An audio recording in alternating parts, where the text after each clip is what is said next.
إن الحمد لله نحمده ونستعينه ونستغفره ونعوذ بالله من شرور أنفسنا وسيئات أعمالنا من يهده الله فلا مضل له ومن يضلل فلا هادي له أشهد أن لا إله إلا الله وحده لا شريك له وأشهد أن محمدا عبده ورسوله لا نبي بعده اللهم صل وسلم وبارك على عبدك ونبيك محمد وعلى آله وصحبه ومن اهتدى بهديه إلى يوم القيامة. قال الله جل وعلا يا أيها الذين آمنوا اتقوا الله حق تقاته ولا تموتن إلا وأنتم مسلمون. Amma ba'd. Saudaraku fillah rahimani wa rahimakumullah. Alhamdulillah, segala puja dan puja hanya untuk Allah Subhanahu wa taala Rabbul Alamin.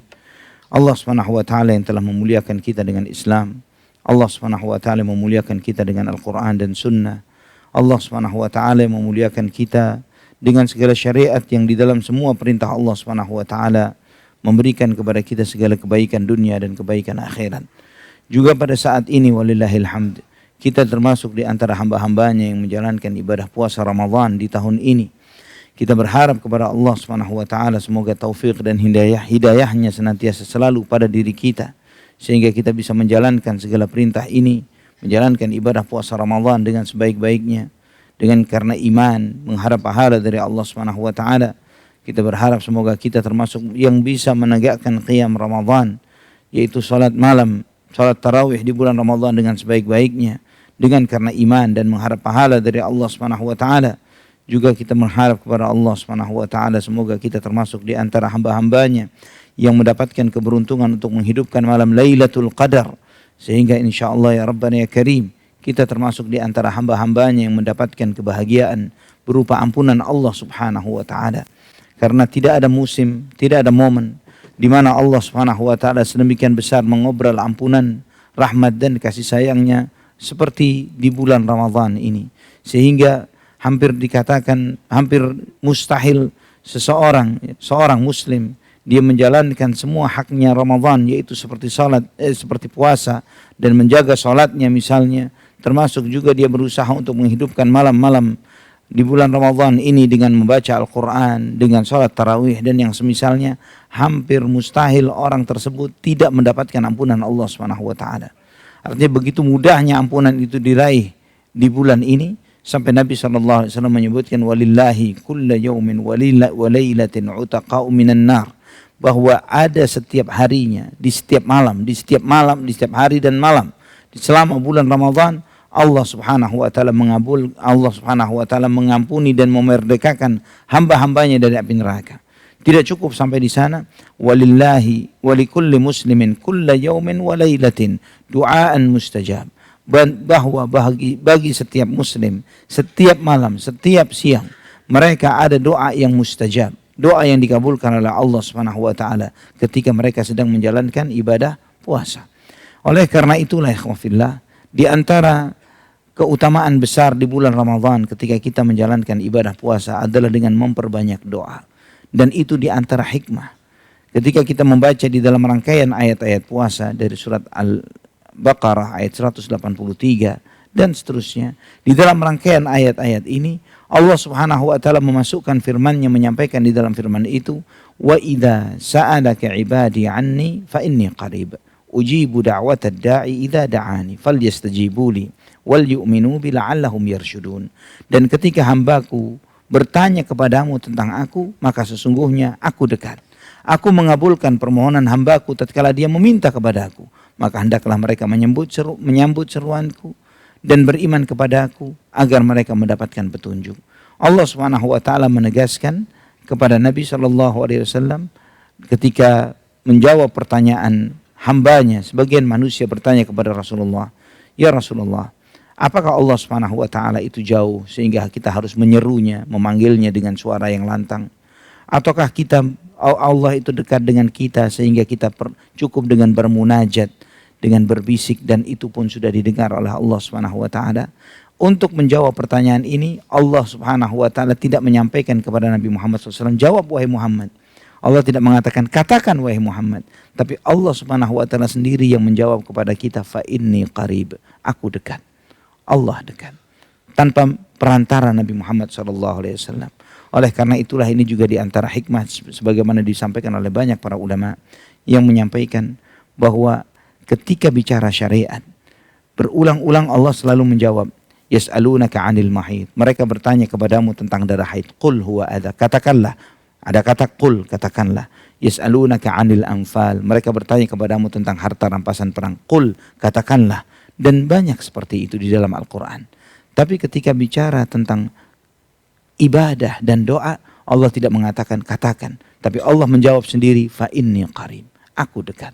Dari sini Allah menegaskan dan mengajarkan kepada kita bahwa Nabi kita Muhammad sallallahu alaihi wasallam adalah perantara antara kita dengan Allah di dalam urusan menyampaikan risalah dan syariat. Menyampaikan wahyu, risalah, menyampaikan ajaran wajib, haram, halal, dan yang semisalnya. Itulah fungsi Nabi kita Muhammad SAW. Menyampaikan wahyunya, itulah fungsi Nabi kita Muhammad SAW. Perantara antara kita dengan Allah di dalam menyampaikan syariatnya. Tapi di dalam beribadah kepada Allah, tidak ada perantara antara kita dengan Allah. Langsung kita bermunajat, berdoa, memohon, berharap kepada Allah Subhanahu wa Ta'ala. Dan saudaraku fillah, rahimani wa rahimakumullah, Allah Subhanahu wa Ta'ala di antara nama dan sifatnya adalah al-zahiru wal batin, yang maha tinggi dan yang maha dekat. Al-zahiru falaysa fawqaka syai'un wa antal batinu falaysa dunaka syai'un. Ya Allah, engkau maha tinggi, tidak ada yang sesuatu pun di atasmu. Allah maha tinggi dari seluruh makhluk, dan Allah maha batin, yang maha dekat, tidak ada sesuatu pun yang lebih dekat denganmu. Ketika seorang hamba tahu dan paham akan hal ini, karena Allah Subhanahu wa Ta'ala tidak bisa diserupakan dengan makhluknya, bahwa Allah Subhanahu wa Ta'ala dengan bersemayamnya di atas arsy, Allah tetap dekat dengan seluruh makhluknya. Tidak ada sesuatu pun yang tersembunyi dalam diri dan hati kita bagi Allah Subhanahu wa Ta'ala, karena memang Allah Subhanahu wa Ta'ala tidak bisa disetarakan dan tidak bisa diserupakan dengan makhluknya. Ketika saya jauh dari keluarga saya, tidak mungkin di saat yang bersamaan saya dekat dengan mereka, tapi tidak dengan Allah Rabbul Alamin. Karena Allah Subhanahu wa Ta'ala tidak diukur dengan standar yang ada pada di antara manusia.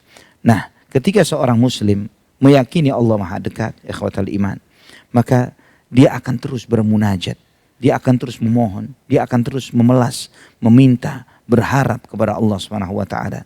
Sebagaimana kebiasaan orang-orang saleh, para nabi, para rasul, di dalam munajat dan doa-doa mereka di dalam Al-Quranul Karim.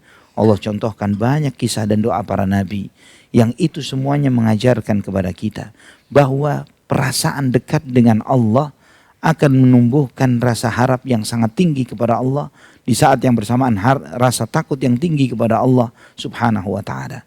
Dan itu akan menanamkan kepada dia, tidak ada doa yang tidak didengar oleh Allah.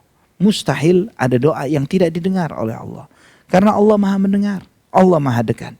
Dan ketika seseorang menyadari akan hal itu, maka dia tidak akan mencari lagi perantara-perantara lain kepada siapa saya berharap supaya doa saya lebih dikabulkan. Dia tidak akan lagi mencari yang seperti itu. Karena ketika dia datang ke siapapun orang itu, apakah datang ke kuburan tertentu, atau datang kepada syekh atau wali atau siapapun itu, dia tahu sedekat-dekatnya orang itu kepada Allah masih jauh lebih dekat kita kepada Allah, karena Allah maha dekat. Karena Allah maha dekat. Yang ketika kita sadar tidak ada yang lebih dekat dengan kita, lebih dekat antara kita dengan Allah Subhanahu wa Ta'ala, dengan siapapun itu, maka harapan kita akan begitu sangat tinggi di dalam permohonan-permohonan kita kepada Allah Subhanahu wa Ta'ala. Saudaraku fillah rahimani wa rahimakumullah, di antara doa yang paling sering kita panjatkan, dan termasuk juga doa yang paling sering dipanjatkan oleh Nabi kita Muhammad sallallahu alaihi wasallam, sebagaimana dalam hadis Bukhari dan Muslim dari Anas bin Malik radhiyallahu an, beliau mengatakan, kana aktsaru du'ain Nabi sallallahu alaihi wasallam, Allahumma rabbana atina fid dunya hasanah wa fil akhirati hasanah wa qina adzaban nar. Doa yang paling sering dipanjatkan oleh Nabi sallallahu alaihi wasallam, yaitu, ya Allah Tuhan kami, berikanlah kepada kami kebaikan di dunia dan kebaikan di akhirat, dan jauhkan kami dari azab api neraka. Doa ini termasuk doa yang paling penting, yang paling bernilai di dalam kehidupan kita, ma'asyiral muslimin rahimani wa rahimakumullah. Karena doa ini mencakup segala kebaikan dunia dan segala kebaikan akhirat. Dan doa ini di dalam Al-Quran, Allah Subhanahu wa Ta'ala menyebut doa ini di dalam rangkaian pujian-pujian Allah dari sifat dan perilaku orang-orang beriman di dalam surat Al-Baqarah. ketika Allah menyampaikan di antara ayat-ayat tentang haji di surat Al-Baqarah ayat 201, Allah Subhanahu wa taala menyampaikan di antara jamaah haji itu ada yang berdoa. Wa minhum may yaqul Rabbana atina fid dunya hasanah wa fil akhirati hasanah wa qina adzabannar. Di antara mereka ada yang berdoa, wahai Tuhan kami, berikanlah kepada kami kebaikan di dunia dan kebaikan di akhirat dan jauhkan kami dari api neraka. Allah Subhanahu wa taala memuji mereka di dalam ayat ini dan memuji permohonan mereka yang mencakup permohonan terhadap kebaikan dunia dan akhirat. Ibnu Katsir rahimahullah ketika menafsirkan ayat ini beliau menyampaikan, doa ini mencakup semua kebaikan dunia dan memalingkan dari segala keburukan yang ada di dunia termasuk akhirat. Kata beliau, fa innal hasanata fid dunya, kebaikan di dunia tashmulu kulla matlubin dunyawiyyin min afiyatin wa dari rahbatin wa zawjatin hasanatin wa rizqin wasi'in wa ilmin nafi'in wa amalin salihin wa markabin hani'in wa thana'in jamilin ila ghairi dhalika mimma ishtamalat alaihi ibaratul mufassirin wa la munafata bainaha fa innaha kullaha mundarijatun fil hasanati fid dunya.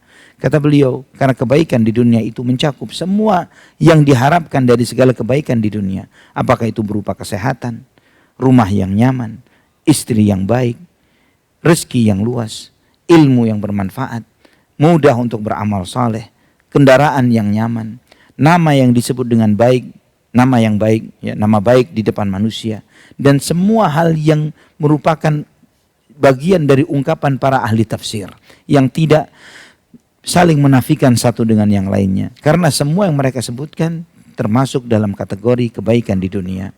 Wa ammal hasanatu fil akhirah, adapun kebaikan di akhirat, fa'ala dzalika dukhulul jannah, yang top levelnya masuk surga.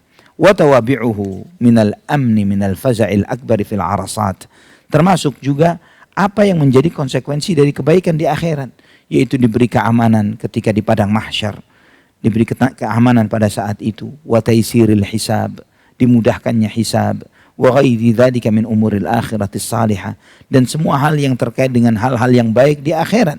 Wa amman najatu minan nar fa huwa yaqtadi taisiru asbabihi fid dunya, adapun waqina adzaban nar, jauhkan kami dari azab api neraka, mengandung konsekuensi segala sebab di dunia yang Allah mudahkan bagi seseorang agar orang itu jauh dari azab api neraka. Berupa apa? Min ijtinabil maharim wal atham wa tarki syahwati wal haram, yaitu dia dijauhkan dari segala yang haram, dijauhkan dari dosa, dijauhkan dari syahwat yang haram. Ini semuanya sebab-sebab yang jika dimudahkan oleh Allah bagi seorang hamba, maka dia akan mendapatkan kemudahan untuk dijauhkan dari api neraka. Maka doa ini ikhwafillah, jangan ditanya tentang bagaimana pentingnya dan mulianya kedudukan doa ini, karena begitu besarnya kemuliaannya. Sebagaimana Anas bin Malik menyebutkan, inilah doa yang paling sering dipanjatkan oleh Nabi sallallahu alaihi wasallam.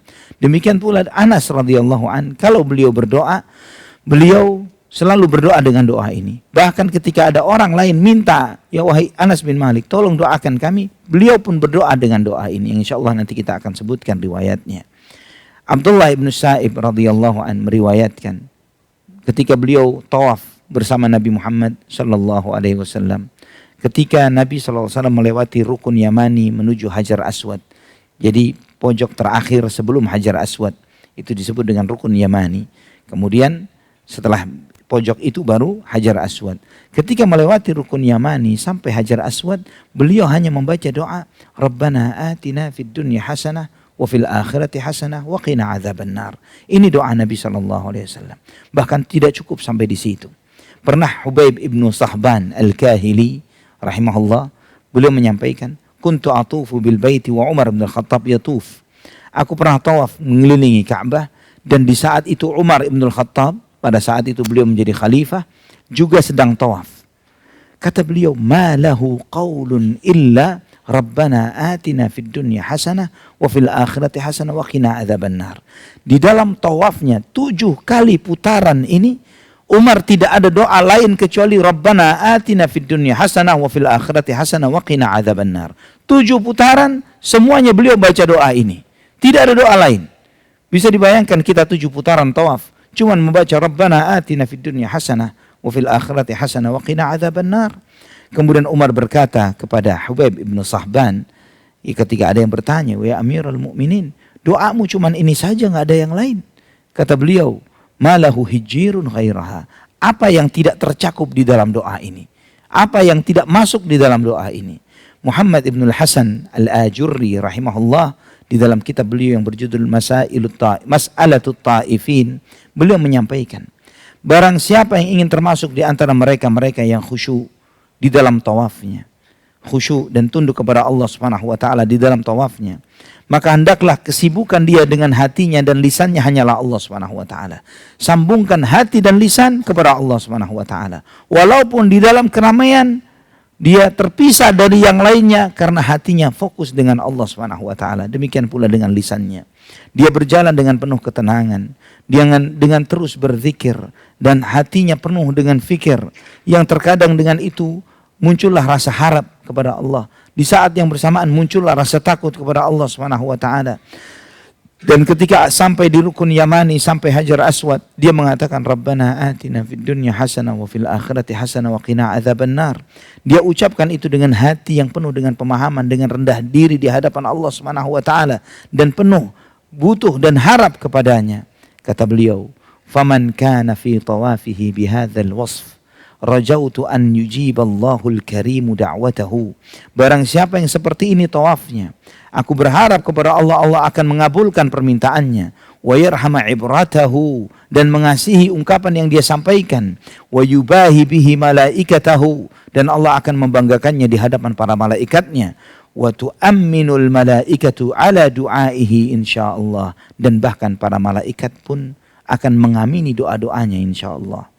Ada seseorang, sebagaimana disampaikan oleh Imam Bukhari dalam Al-Adabul Mufrad, ada seseorang berdoa di sisi Nabi Muhammad SAW. Doanya begini, Allahumma lam tu'tini malan fa'atasaddaqu bihi fabtalini bibala'in yakunu ajran li.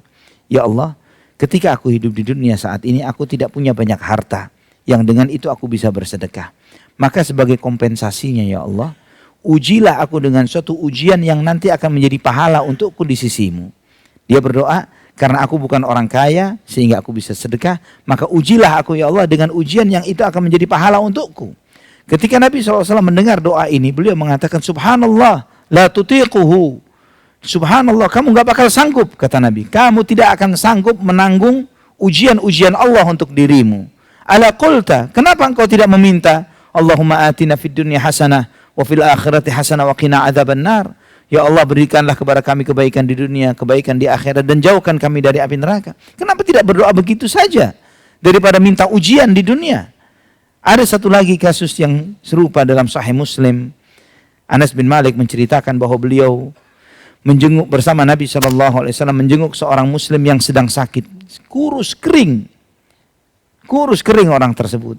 Sampai Nabi SAW melihat sahabatnya yang sedang sakit ini, beliau bertanya, "Hal kunta tad'u bi syai'in aw tas'alahu iyyah?"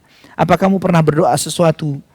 Mungkin karena doamu yang salah sehingga kamu ditimpa dengan sakit yang seperti ini. Orang itu mengatakan, "Na'am ya Rasulullah. Aku ada doa yang aku sering panjatkan.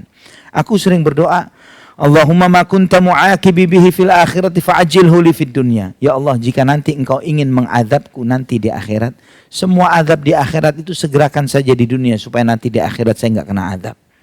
Ya, di akhirat supaya saya enggak kena adab, biarkanlah saya tersiksa di dunia saja. Nabi SAW pun menyampaikan, "Subhanallah, la tutiquhu, aw la tastati'uhu." Subhanallah, kamu enggak bakal sanggup, enggak bakal kuat kamu nanggung ujian Allah di dunia. Afala qult, kenapa engkau tidak berdoa, Allahumma atina fid dunya hasanah wa fil akhirati hasanah wa qina adzabannar. Ya Allah, berikanlah kepada kami kebaikan di dunia, kebaikan di akhirat, dan jauhkan kami dari azab api neraka. Kenapa kamu tidak berdoa dengan seperti ini? Maka orang itu pun berdoa dengan doa ini. Maka Allah sembuhkan dia dari sakitnya. Penjelasan Syekhul Islam Ibn Taimiyah rahimahullah, beliau mengatakan bahwa orang ini karena rasa takutnya terhadap api neraka, dan karena keinginannya agar dia selamat di akhirat, dia minta supaya disegerakan hukuman itu di dunia. Dan itu adalah sikap yang salah. Kesalahan sikap yang seperti ini dengan niat yang baik, dengan hati yang bersih pada diri seseorang, dengan kemuliaan dia, agamanya yang hebat, zuhudnya, wara'nya, kemuliaannya, ini pun sangat banyak, kata beliau. Sangat banyak orang dengan hati yang bersih, dengan niat yang baik, tapi salah di dalam berdoa dan meminta. Ini banyak sekali. Salah di dalam beribadah kepada Allah. Ini banyak sekali karena kurangnya ilmu. Nah, jika ini terjadi pada level para sahabat, ya, salah seorang di antara mereka, maka orang yang di sesudah mereka pasti akan lebih banyak lagi. Itulah kenapa doa yang paling utama, saudaraku fillah, adalah doa-doa dari Al-Quran atau doa-doa dari Nabi kita Muhammad SAW. Karena beliau mengajarkan kepada kita doa itu adalah doa yang terbaik, yang layak dipanjatkan oleh seorang muslim. Doa yang terbaik yang dimohonkan kepada Allah Subhanahu wa Ta'ala. Ada sebagian orang, sebagaimana Imam Bukhari meriwayatkan dalam Al-Adabul Mufrad, sebagian orang mendatangi sahabat Anas bin Malik radhiyallahu an dan minta didoakan. Mereka mengatakan, inna ikhwanaka atauka litad'u Allah lahum. Ada sebagian orang datang ini untuk minta engkau doakan. Maka beliau pun berdoa, Allahumma fir lana warhamna wa atina fid dunya hasanah wa fil akhirati hasanah wa qina adzabannar. Beliau membaca doa seperti ini. Maka kemudian sebagian yang ada di situ sudah jauh-jauh datang kepada seorang sahabat hebat Anas bin Malik, ternyata cuma doanya pendek doang. Doanya cuma Allahumma fir lana warhamna wa atina fid dunya hasanah wa fil akhirati hasanah wa qina adzabannar. Maka mereka kurang panjang, doa yang panjang. Ya, kita minta tambahan lagi. Dibacakan lagi. Allahumma fir lana warhamna wa atina fid dunya hasanah wa fil akhirati hasanah wa qina adzabannar. Kemudian kata Anas bin Malik, in utitum hadza faqad utitum khairad dunya wal akhirah. Kalau doa ini dikabulkan, apa yang kurang? Doa yang kamu minta ini kalau dikabulkan, apalagi yang kurang? Semua kebaikan dunia, kebaikan akhirat diberikan kepadamu. Dan saudaraku fillah rahimani wa rahimakumullah, penjelasan para ulama tentang doa ini sangat luar biasa. Ya, mereka mengatakan bahwa doa ini termasuk doa yang paling sering kita panjatkan. Doa yang paling sering kita mohonkan kepada Allah karena mencakup semua kebaikan dunia dan akhirat. Dan pengulangan fid dunya hasanah wa fil akhirati hasanah. Pengulangan ini menunjukkan bahwa kebaikan yang kita minta adalah kebaikan yang berulang dan yang berbeda-beda. Bahwa kebaikan yang disebutkan tentang kebaikan di dunia bukanlah kebaikan yang disebutkan tentang kebaikan di akhirat.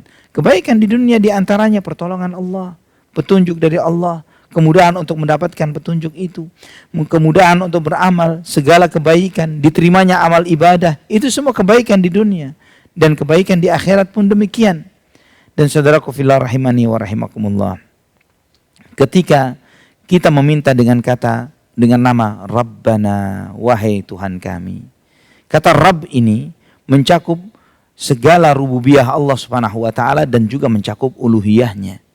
Di dalam doa, kita baca di dalam Al-Quran, ada dua kalimat panggilan yang sering kita panjatkan. Yang pertama adalah Rabbana, yang kedua adalah Allahumma. Allahumma. Namun jika kita perhatikan Allahumma, ketika kita memanjatkan dengan Allahumma, seringkali itu diiringi dengan puji-pujian kepada Allah Subhanahu wa Ta'ala. Seperti dalam Sayyidul Istighfar, Allahumma anta rabbi la ilaha illa anta khalaqtani wa ana abduk.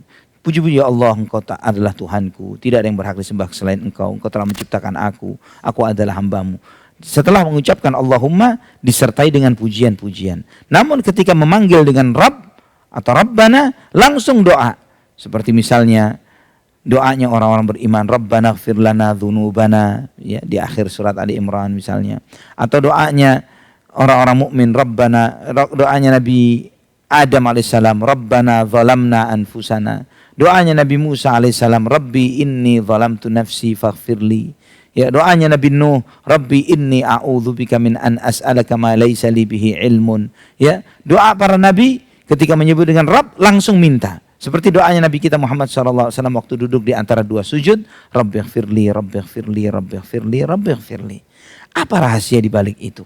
Kata Imam Ibnu Qayyim rahimahullah ketika menjelaskan ini, bahwa Allah Subhanahu wa Ta'ala ketika diminta dengan menyebutkan nama-namanya yang baik, dan nama Ar-Rabb ini mencakup rububiyahnya, menunjukkan maha kuasanya, maha baiknya, maha menjaga seluruh hamba dan makhluknya. Seakan seorang hamba meminta, ya Allah, karena engkau yang telah menciptakan aku, yang telah memberi rizki kepadaku. Engkau yang telah menjaga seluruh kehidupanku, yang menjaga seluruh kehidupan alam semesta dengan maha baikmu ya Allah. Aku meminta denganmu ini dan itu. Artinya Rabbi itu mencakup seluruh asmaul husna. Mencakup juga pengakuan kita sebagai hambanya. Berbeda dengan ketika kita mengucapkan Allahumma yang itu mengandung makna uluhiyah, yang belum mengandung makna rububiyah. Atina fid dunya hasanah. Berikanlah kepada kami kebaikan di dunia. Ini rizki yang baik, rumah yang nyaman, istri yang salehah, anak saleh, ilmu yang bermanfaat, amal saleh, keamanan, nama baik di depan manusia. Semua ini mencakup di dalam kebaikan di dunia. Dan kebaikan di akhirat, saudaraku fillah, yaitu seperti ampunan Allah, rahmat Allah, syafaat Rasulullah SAW, selamat dari api neraka. Ya, ini semuanya termasuk dalam wa fil akhirati hasanah. Terus kenapa kita meminta waqina adzabannar? Jauhkan kami dari azab api neraka, padahal sudah minta kebaikan di akhirat.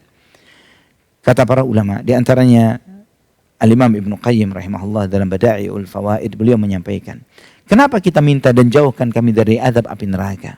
Karena kata beliau, ini juga berisi jaminan selamat dari api neraka dan selamat dari sebab yang menyebabkan seseorang terjerumus dalam api neraka. Setelah minta kebaikan di akhirat dan minta dijauhkan api neraka, supaya kebaikan di akhirat yang Allah berikan kepada seorang hamba adalah kebaikan yang sempurna, yang tidak ada kurangnya sama sekali. Yang kekurangan itu diantaranya kalau mungkin seseorang dimasukkan ke dalam surga tapi dicelup dulu di neraka. Mungkin saja. Namun ketika dia minta waqina adzabannar, maka kebaikan di akhirat yang dia minta adalah kebaikan yang sempurna. Ya Allah, berikanlah kepada kami kebaikan di akhirat ya Allah, tanpa mampir ke neraka, langsung surga. Ikhwah fillah rahimani wa rahimakumullah. Sekarang kenapa kita mintanya atina, berilah kepada kami, padahal walaupun doanya sendirian. Dan waqina, lindungilah kami, walaupun kita mintanya sendirian. Dan sebagian besar doa di dalam Al-Quran selalu seperti ini. Seperti kita sholat sendirian, ketika minta ihdina, tunjukilah kami jalan yang lurus. Selalu seperti itu. Rabbana atina, di dalam Rabbana la tuzigh qulubana, walaupun doanya sendirian. Di awal Ali Imran, di akhir surat Al-Baqarah, di akhir surat Ali Imran, dan banyak doa-doa di dalam Al-Quran. Apa rahasia di balik itu? Kata Imam Ibnu Qayyim rahimahullah, beliau menyampaikan bahwa di situ sebagai bentuk pengakuan. Pengakuan kita sebagai bahwa ya Allah, kami hambamu ini sangat banyak. Hambamu ya Allah, ketergantungan kami kepada petunjuk darimu sangatlah besar. Bahwa kami ya Allah, semua ini merendahkan diri, menghambakan diri kami kepadamu ya Allah.